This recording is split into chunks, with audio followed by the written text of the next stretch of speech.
Hey, welcome. I'm Darla Beam with DV Leadership. Welcome back. It's week 7, and we are talking about fear and death. Why are we talking about this? What has this got to do with awakening? Great question. So here's the thing. When we unconsciously make decisions from a place of fear, it creates blocks within us and stops our movement forward. It stops our growth and development. It stops our awakening process, or certainly slows it down, right? So let's talk a little bit about that. What about fear and death? What about what's been happening over the last couple of years has bothered you?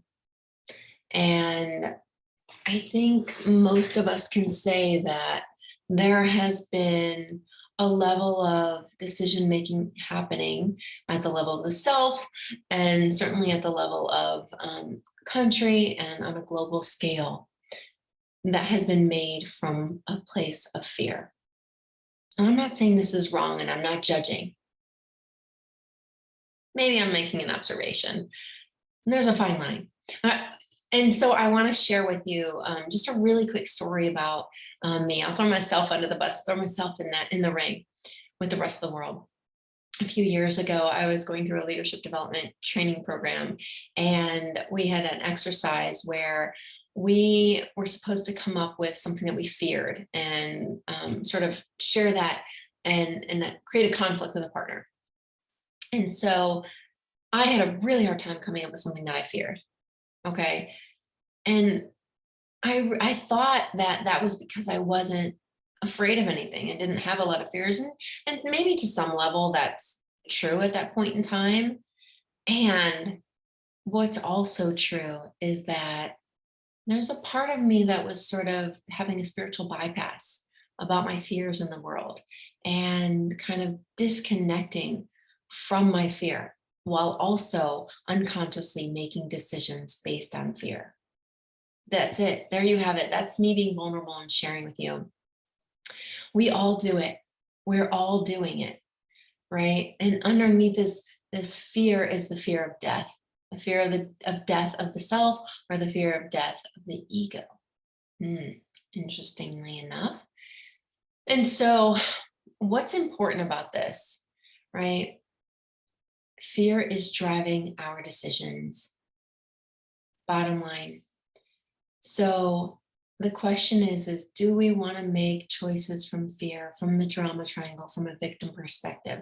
The world's happening to me. Or do we want to make it from a leadership place, from an empowered creator place? I'm co-creating with the world.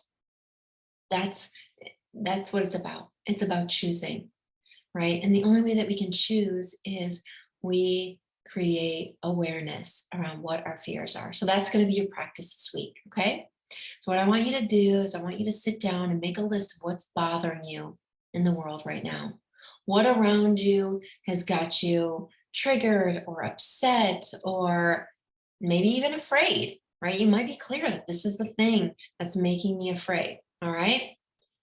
And then the next piece is, how is it affecting your decision-making process? How might it be affecting your decision-making process? Okay, that's sort of the next column, or number 2.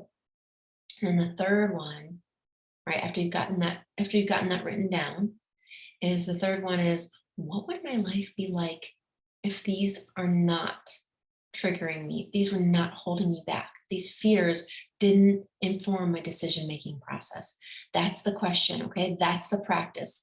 I want you to try this out, and I really want to hear from you how that goes. But before you go, I want to read you a quote, one of my favorite quotes about fears, okay? You gain strength, courage, and confidence by every experience in which you really stop to look fear in the face. Do the thing you think you cannot do. That's Eleanor Roosevelt. Thanks for being here with me today. I look forward to hearing about what you got from this video in the comments below, and I'll see you back here in week 8 next week. Thank you. Bye-bye.